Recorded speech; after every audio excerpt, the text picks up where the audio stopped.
ये वीडियो एक बहुत ही स्पेशल टॉपिक पे है क्योंकि अंधेरा जितना गहरा होता है उतना ही खतरनाक खेल शुरू होता है। पहले बस एक मुस्कान, फिर दोस्ती, फिर भरोसा। लेकिन यह शुरुआत नहीं, बल्कि यह जाल की पहली डोरी है। जो रिश्ता बाहर से मासूम मोहब्बत लगता है, वही अंदर से खतरनाक साजिश में बदल जाता है। और जब सच सामने आता है, तब तक बहुत देर हो चुकी होती है। तो चलिए शुरू करते हैं। लव जिहाद को लेकर अक्सर एक सवाल उठता है, ये आखिर है क्या? बाहर से देखने में ये एक आम प्रेम कहानी जैसी लगती है, लेकिन असल में इसके पीछे बहुत गहरी साजिश छिपी रहती है। दरअसल लव जिहाद एक ऐसा तरीका है जिसमें मुस्लिम लड़के हिंदू या गैर मुस्लिम लड़कियों को अपने जाल में फंसाने के लिए प्रेम का सहारा लेते हैं। शुरुआत में ये लड़के अलग अलग तरीकों से इन लड़कियों के करीब आते हैं, जैसे कॉलेज, कोचिंग, जॉब या सोशल मीडिया के जरिए दोस्ती करते हैं। बार बार मिलने जुलने का बहाना निकालते हैं और भरोसा जीतते हैं। धीरे धीरे वे लड़की के मन में अपनी जगह बनाने लगते हैं, और जब लड़की पूरी तरह से भावनाओं में फंस जाती है, तब असली खेल शुरू होता है। लड़के उसका ब्रेन वॉश करने लगते हैं। उन्हें यह समझाया जाता है कि उनका मजहब यानी हिंदू धर्म, सिख धर्म या कोई भी गैर इस्लामी मजहब कमतर है, गलत है या अधूरा है। लड़की के अंदर उसके ही धर्म के प्रति हीन भावना पैदा कर दी जाती है। फिर साथ ही इस्लाम की तारीफ में बढ़ चढ़कर बातें की जाती है, जैसे कि इस्लाम सबसे श्रेष्ठ है, इसकी इबादत सबसे मुकम्मल है और इसमें ही इंसान की असली पहचान छिपी है। इस तरह लड़की को धीरे धीरे मानसिक दबाव में लाकर उसे यह यकीन दिलाया जाता है कि अगर उसने इस्लाम कबूल नहीं किया तो वो अधूरी है, गलत रास्ते पर है। कई बार यह काम सिर्फ बातचीत से नहीं, बल्कि भावनात्मक ब्लैकमेल से भी होता है। लड़के कहते हैं कि अगर तुमने धर्म परिवर्तन नहीं किया तो हमारा रिश्ता आगे नहीं बढ़ सकता, हम शादी नहीं कर सकते। लड़की, जो पहले ही भावनाओं में उलझ चुकी होती है, मजबूरी में इस्लाम कबूल करने को तैयार हो जाती है। यही असली चेहरा है लव जिहाद का। बाहर से यह मोहब्बत का रिश्ता दिखता है, लेकिन असल में इसके पीछे धर्म परिवर्तन की साजिश छिपी रहती है। लव जिहाद कैसे किया जाता है, इस पर कई रिपोर्ट और केस सामने आए हैं। मुस्लिम लड़के पहले अपना असली नाम और पहचान छुपाकर सामने आते हैं। वे हिंदू नाम रख लेते हैं, जैसे राहुल, समीर, मोहन, अमित, ताकि किसी को शक न हो। हाथ में कलावा बांध लेते हैं, गले में देवी देवताओं का लॉकेट पहन लेते हैं और खुद को बिल्कुल हिंदू जैसा दिखाने लगते हैं। यहीं से उनके टारगेट की तलाश शुरू होती है। कई मामलों में लड़की को अपने घर या दोस्तों से मिलवाते हैं। यहां पर लड़के का पूरा परिवार और ग्रुप भी शामिल हो जाता है। ये लोग तकिया यानी झूठ बोलकर धर्म छुपाने की चाल का इस्तेमाल करते हैं और लड़की को यह यकीन दिलाते हैं कि उसका रिश्ता सच्चा और हमेशा के लिए है। इसके बाद उनका भविष्य बेहद दर्दनाक बन जाता है। कई महिलाएं एक से ज्यादा महिलाओं में बांट दी जाती हैं, जैसे कि वे कोई चीज हों। कुछ मामलों में वे केवल बच्चों को पैदा करने की मशीन बना दी जाती हैं। और फिर कहा जाता है कि लोग अपनी मर्जी से इस्लाम कबूल कर रहे हैं और इसीलिए इस्लाम दुनिया का सबसे तेजी से बढ़ता हुआ धर्म है। कैसे ना हो, सबसे तेजी से बढ़ता हुआ धर्म।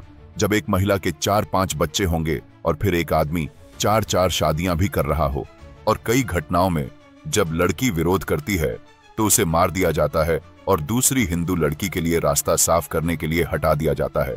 यानी लव जिहाद एक सोची समझी साजिश है जो धर्म परिवर्तन और कभी कभी जान लेने तक पहुंचता है। यह धर्म का प्रचार है जो इंसानों की जिंदगी तोड़ देती है।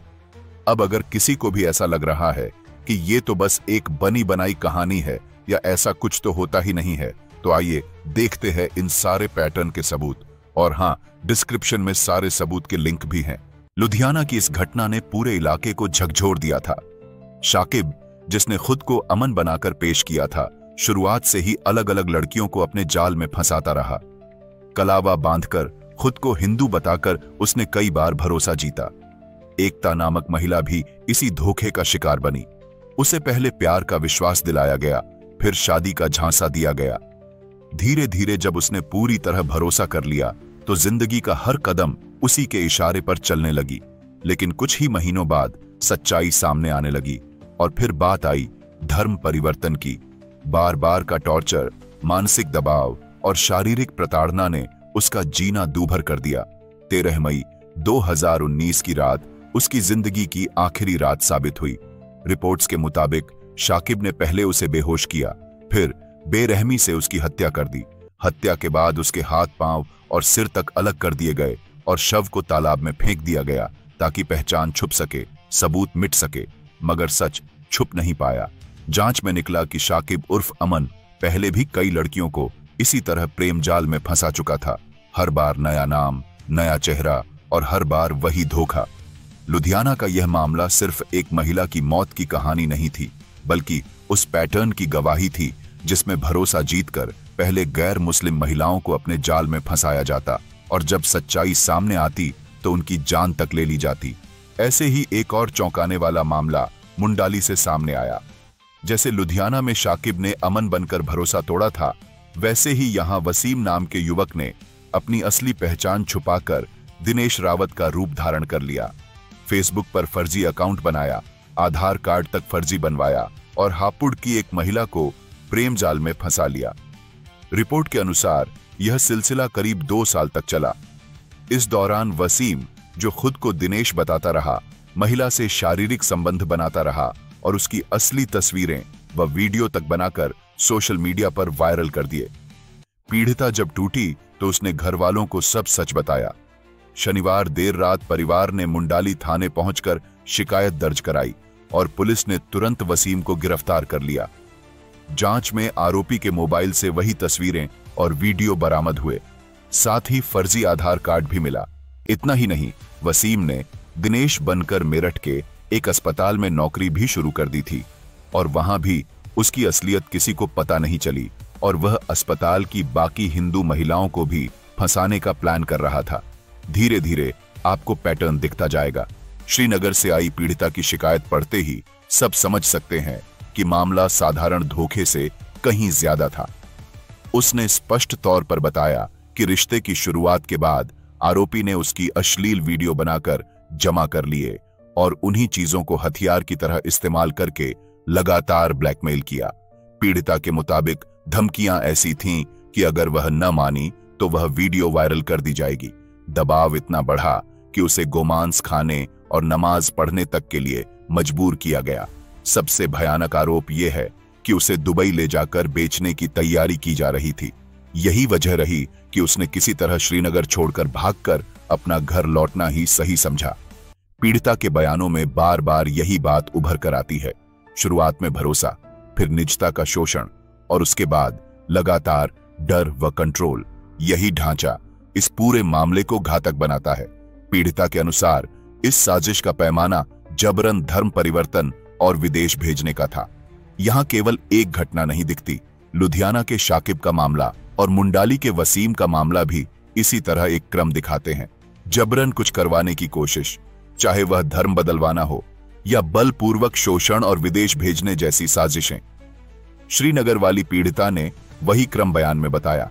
इसलिए यह कहना कि यह अलग घटना है ठीक नहीं, पैटर्न मिलता जुलता है। ये घटनाएं अकेले घरेलू मसले नहीं रह जाते, ये संगठित शोषण और मानव तस्करी के संकेत भी दे सकते हैं। मसना गांव की निकिता दवे ने साहिर शेख से शादी की थी। शुरुआत में रिश्ता सामान्य लगा, पर धीरे धीरे घर के अंदर स्थिति बिगड़ने लगी। निकिता का कहना है कि पति किनारों और घरेलू माहौल में बार बार दबाव बनाया गया कि वह अपने धार्मिक और सामाजिक तौर तरीकों को बदलकर पूरी तरह साहिर के मुताबिक जिए। घर में लगातार झगड़े और सामाजिक तनाव बढ़ते गए। रिश्ते के चलते परिवार के अंदर टूटन आई और इस तनाव भरे माहौल में निकिता की मां ने सदमे की हालत में अपनी जान दे दी। खबर तो यह भी है कि साहिर शेख ने निकिता की मां को धर्म परिवर्तन के लिए उकसाया था। अजमेर से भी एक डरावना इंसिडेंट मिलता है। यहां नर्सिंग की पढ़ाई कर रही चंद्रकांता नाम की महिला की बेरहमी से हत्या कर दी गई। रिपोर्ट्स के मुताबिक चंद्रकांता की फेसबुक पर दोस्ती एक युवक से हुई जिसने अपना नाम बदलकर फर्जी अकाउंट बनाया था। बातचीत से रिश्ता गहरा हुआ और फिर मुलाकातें शुरू हुईं। इसी बहाने आरोपी ने उसे बहलाया और अपने साथियों के साथ मिलकर उसे ले गया। कुछ ही दिनों बाद रेलवे कॉलोनी के पास उसकी लाश मिली। गला घोंटकर उसकी हत्या कर दी गई थी। मुख्य आरोपी अब्दुल तक अब्बासी ने पुलिस की मार के बाद सारा सच उगल दिया। उसने बताया कि वह चंद्रकांता का धर्म परिवर्तन करके उससे शादी करना चाहता था, लेकिन चंद्रकांता ने धर्म परिवर्तन से साफ मना कर दिया और इसलिए उसने उसको मार दिया। इस केस में हमें साफ दिखता है कि अगर उनका मकसद पूरा न हो तो वह जान लेने से पहले सोचते भी नहीं है। रांची के रथु इलाके से एक और मामला इस पैटर्न पे है। रिपोर्ट के मुताबिक इरफान ने पहले मुनि कुमारी नाम की महिला से प्रेम संबंध बनाए, फिर धर्म परिवर्तन करवाकर 23 अगस्त 2006 को कोर्ट मैरिज की। शादी के बाद उसे जीजा रिजवान अंसारी के घर ले जाया गया, जहां दोबारा निकाह कराया गया। किसी तरह मुनि कुमारी ने धर्म बदलना स्वीकार कर लिया। उनके 2 बच्चे भी हुए, लेकिन स्थिति बिगड़ते गए और 3 साल पहले इरफान ने मुनि को घर से निकाल दिया। मुनि का कहना है कि इरफान की दूसरी बीवी रेहाना और उसके परिवार के लोग आए दिन उससे मारपीट करते रहे। इस केस में अगर आप देखो तो महिला को सिर्फ बच्चे पैदा करने की मशीन की तरह देखा गया है और अगर महिला मना कर दे तो उसको यातना दी जाती है। आगरा की यह घटना भी कुछ ऐसी ही है। यहां 22 साल की दलित महिला को 2.5 महीने पहले अगवा कर लिया गया था और आखिरकार उसे दिल्ली हरियाणा बॉर्डर से बरामद किया गया। परिवार का आरोप है कि जुनैद नियाज अंसारी नाम के युवक ने महिला का अपहरण किया, उसका यौन शोषण किया और जबरन धर्म बदलवाकर शादी कर ली। पीड़िता की मां ने पुलिस को बयान दिया कि बेटी को लगातार दबाव और धमकियों में रखा गया। हर जगह कहानी वही दोहराई जा रही है, कहीं फरेब, कहीं ब्लैकमेल। ये सारी घटनाएं सुनने के बाद अब सहारनपुर की कहानी सामने आती है। यह मामला 19 साल पुराना है, लेकिन आज भी जिंदा है। पुरनपुर की रंजीत कौर, जिसने अपना धर्म बदलकर निकाह किया और फातिमा नूरी बन गई, उसके साथ धोखे और जुल्म की हदें पार हो गईं। शादी के बाद पति ने उसे तलाक दे दिया और फिर हलाला करने के लिए मजबूर किया गया। सालों तक वह इस बंधन में जकड़ी रही। यह मामला दिखाता है कि कैसे एक महिला जिसने प्यार के नाम पर अपनी जिंदगी बदली, धर्म बदला, उसी को धोखे, तलाक और हलाला की आग में झोंक दिया गया। इसके बाद बिहार शरीफ से एक खौफनाक मामला सामने आया। खिरोड़ गांव का आसिफ नाम का युवक महिला से दोस्ती करना चाहता था। महिला ने इनकार किया, लेकिन इसके बाद कहानी और डरावनी हो गई। आसिफ ने उसे नशीली गोलियां खिलाकर होटल में ले गया, जहां अपने दोस्तों के साथ मिलकर उसका बार बार उत्पीड़न किया। यही नहीं, 66 अश्लील वीडियो बनाए और उन वीडियो को दिखाकर पीड़िता को ब्लैकमेल किया। धमकियों के बीच उससे 25,000 रुपए भी वसूले गए। उससे यह भी बोला कि अगर वो अपना धर्म बदलकर इस्लाम कबूल कर ले तो ये उसकी वीडियो डिलीट कर देंगे और उसको पैसे भी दे देंगे। पीड़िता का कहना है कि इस पूरे षड्यंत्र में एक महिला भी शामिल थी, जिसने उसे धमकाकर चुप रहने को कहा। यह घटना का भी पैटर्न वही है। पहले झूठी पहचान और फिर ब्लैकमेल करके महिलाओं को फंसाया और तबाह किया जा रहा है। साहिबाबाद के मदरसे से बरामद हुई हिंदू लड़की ने बताया कि कैसे उसके साथ दरिंदगी की गई। बच्ची 21 अप्रैल को बाजार जाने के लिए घर से निकली थी, तभी एक लड़की उसे बहला फुसलाकर मदरसे ले गई। वहां मौलवी ने उसे कमरे में बंद कर कई बार जबरदस्ती की। मासूम की चीखें उसी मदरसे की कक्षा की आवाजों में दब जाती थीं। जब पुलिस ने छापा मारा तो बच्ची एक कमरे में बंधी मिली। वहीं पर बच्चों की पढ़ाई भी चल रही थी। पीड़िता का कहना है कि कुछ और लोग भी उसके साथ गलत हरकतें करते रहे। सिर्फ 11 साल की बच्ची के साथ हुआ यह कृत्य बाकी सभी मामलों से कहीं ज्यादा झकझोर देने वाला है, क्योंकि यह मासूमियत पर सबसे बड़ा वार था। ल्यूटन, इंग्लैंड से एक रिपोर्ट सामने आई थी। ये रिपोर्ट कुछ इस तरह है। सड़कों और सार्वजनिक स्थानों पर खुलेआम बांटे गए पर्चों में सीधे सीधे लिखा गया था कि मुस्लिम युवक सिख लड़कियों को बहकाकर इस्लाम में शामिल करें। उन पर्चों में सुझाव के तौर पर ऐसे तरीकों का जिक्र था जिनसे टारगेट समूह, खासकर कॉलेज और स्कूल जैसे जगहों को आसानी से फंसाया जा सके। उदाहरण के रूप में बताया गया था कि उन्हें शराब पिलाकर, भरोसा जताकर या दोस्ती का झांसा देकर वे आसानी से कमजोर हालत में ला दिए जा सकते हैं। इन पर्चों में यह भी कहा गया था कि कॉलेज, यूनिवर्सिटी और कुछ दूसरे स्कूलों को निशाना बनाकर टारगेट समूह तक पहुंचने की चाल अपनाई जाए। पर्चों में दिए सुझाव सिर्फ विचार नहीं, बल्कि किसी तरह की सोची समझी साजिश की कोशिश लगती है। भारत के अलग अलग हिस्सों से एक एक कर जो घटनाएं सामने आईं, उन्होंने इस पूरे पैटर्न को और साफ कर दिया। रिपोर्ट के अनुसार अब यह संगठन आदिवासी महिलाओं को टारगेट कर रहा है। शादी के जरिए धीरे धीरे उनका धर्म बदला जाता है और फिर पूरे परिवार को नए दायरे में खींच लिया जाता है। झारखंड, छत्तीसगढ़, उड़ीसा और पश्चिम बंगाल जैसे इलाकों से सामने आए आंकड़े बताते हैं कि 15,000 से अधिक युवकों ने आदिवासी महिलाओं से शादियां की हैं। शादी की आड़ में ये सब एक चाल के तहत हो रहा है। इन सारे मामलों की कड़ियां जोड़ने के बाद सामने आता है भोली का मामला। यहां आसिफ उर्फ आदिल नाम के युवक ने जिम में एक पंजाबी महिला को अपने जाल में फंसाया। पहले दोस्ती, फिर प्यार और फिर लिव इन रिलेशन का बहाना। इस दौरान महिला के साथ धोखे से शारीरिक संबंध बनाए गए और उसके अश्लील वीडियो भी बना लिए गए। लेकिन जब बात शादी तक पहुंची तो नई शर्त रख दी गई, शादी तभी होगी जब तुम अपना धर्म बदलोगी। यह सुनकर पीड़िता का सब्र टूट गया और उसने पुलिस से मदद मांगी। रिपोर्ट में साफ लिखा है कि आसपास के जिम में ऐसे फरेबी मोहब्बत के जाल फैलाए जा रहे हैं जिनका शिकार कई और महिलाएं बन सकती हैं। ये केस दिखाता है कि कैसे आधुनिक दिखने वाली जगहें, जिम, कॉलेज और क्लब भी अब शिकारगाह बना दिए गए हैं। भोजपुर का मामला बाकी सभी घटनाओं से भी ज्यादा चौंकाने वाला निकला। यहां एक हिंदू किशोरी को आसिफ और उसके साथियों ने फंसाया, उसका धर्म परिवर्तन कराया और फिर केरल ले जाकर बेच दिया। महिला ने बताया कि उस पर तंत्र मंत्र का इस्तेमाल किया गया, उसके हाथ पर आयतें लिखी गईं और विरोध करने पर बेरहमी से पीटा गया। यही नहीं, उसे धमकी दी गई कि अगर मान गई तो ठीक, वरना अरबी देशों में बेच दिया जाएगा। मासूम किशोरी ने जब किसी तरह जान बचाई तो घर लौटकर पुलिस में शिकायत दर्ज कराई। वो बच्ची भाग तो आई, लेकिन उसको जिंदगी भर का सदमा हो गया इस चीज का। इसके अलावा ग्वालियर का यह मामला बाकी सभी घटनाओं की तरह धोखे और दबाव की मिसाल है। यहां जुनैद नाम के युवक ने पहले अपना नाम राहुल बताकर रचना चौहान नाम की छात्रा नेता को प्रेम जाल में फंसाया। दोनों की शादी हुई, लेकिन उसके बाद हकीकत सामने आई। राहुल दरअसल जुनैद था। इसके बाद उसने पत्नी को दिल्ली ले जाकर जबरन धर्म परिवर्तन कराया और इस्लाम कबूल करने के लिए मजबूर किया।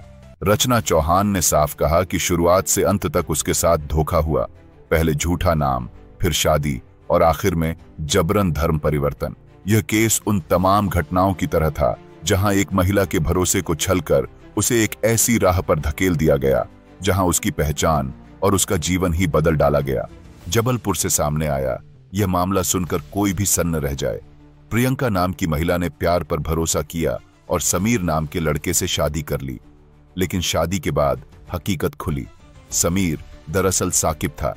प्रियंका ने इस रिश्ते को निभाने की पूरी कोशिश की, लेकिन जब वह गर्भवती हुई तो साकिब उसे बीच रास्ते छोड़कर भाग गया। इतना ही नहीं, साकिब के घर वालों ने प्रियंका की मां और बहन तक पर दबाव डाला कि वे भी आयशा बन जाएं। यह घटना बताती है कि धोखे का यह सिलसिला सिर्फ एक लड़के तक सीमित नहीं रहता, बल्कि उसका पूरा परिवार इस लव जिहाद में उसका साथ देता है। अजमेर का यह केस पूरे शहर को दहला देने वाला था। मेडिकल हॉस्पिटल की नर्सिंग स्टूडेंट प्रियंका शर्मा पिछले कई महीनों से डॉक्टर मिर्जा रफीक हक के साथ रिश्ते में थी। दोनों के बीच नजदीकियां इतनी बढ़ीं कि प्रियंका को लगा यह रिश्ता शादी तक जाएगा, लेकिन रफीक का इरादा अलग ही निकला।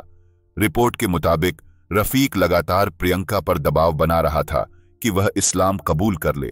वह कहता था कि अगर रिश्ता आगे बढ़ाना है तो शादी तभी होगी जब प्रियंका अपना धर्म बदलकर इस्लाम अपनाए।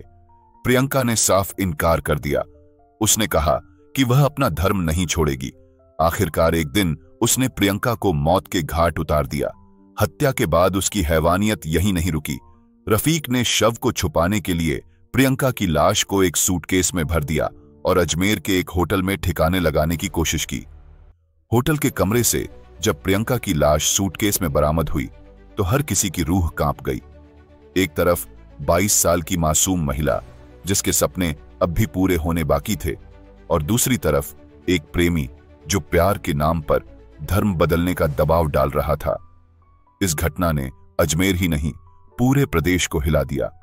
रिपोर्टों में साफ लिखा गया कि प्रियंका को बार बार कहा गया था कि इस्लाम कबूल कर लो, तभी हमारी शादी संभव है, लेकिन प्रियंका का इनकार ही उसकी मौत की वजह बन गया।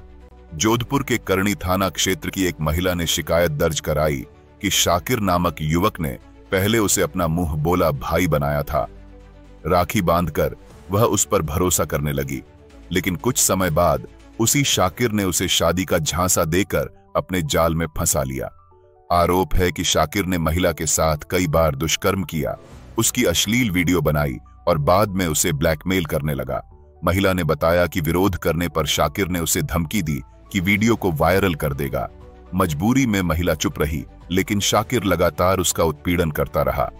जब मामला गंभीर हो गया तो शाकिर ने महिला से निकाह कर लिया, लेकिन यह शादी भी लंबे समय तक नहीं टिक सकी, क्योंकि शाकिर ने फिर धर्म बदलने की बात कही। अखबारों की रिपोर्टों के अनुसार एक ही माह में देश के अलग अलग हिस्सों में लड़कियों के साथ हुई घटनाओं की एक लंबी सूची सामने आई। रिपोर्टों के मुताबिक मामला कुछ इस तरह दर्ज हुआ है। अलीगढ़ 3 साल की बच्ची, आरोपित जाहिद असलम। बाराबंकी 8 साल की बच्ची, आरोपित सलीम। बिहार 9 साल की बच्ची, आरोपित सद्दाम अंसारी। मेरठ 3 साल की बच्ची, आरोपित मोहम्मद शादाब।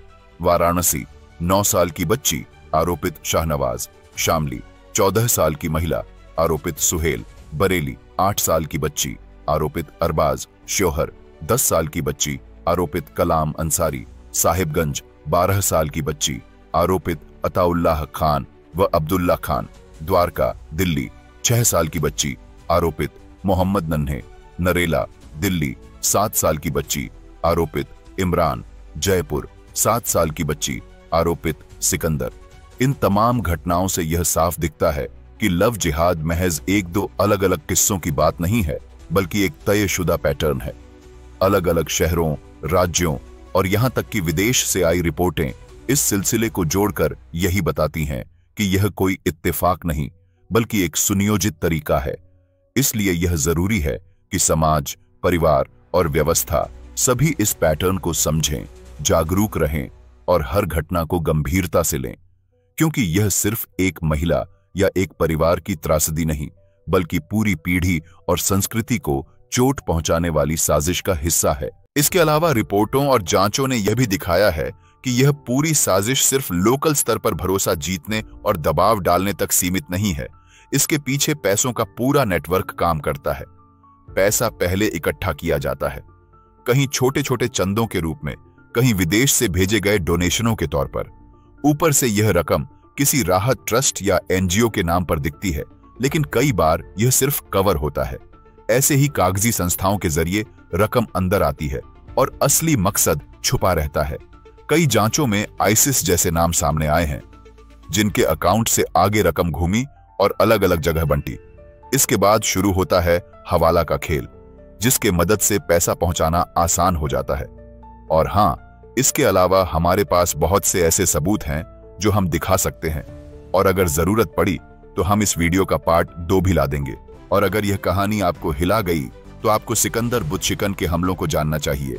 नागा कबीले की अंग्रेज धर्म परिवर्तकों के खिलाफ जद्दोजहद देखनी चाहिए और त्रिपुरा नरसंहार की त्रासदी से रूबरू होना चाहिए। अगर आपको हमारा रिसर्च अच्छा लगे तो नीचे डिस्क्रिप्शन में दिए लिंक से सपोर्ट करें। जय हिंद, जय भारत।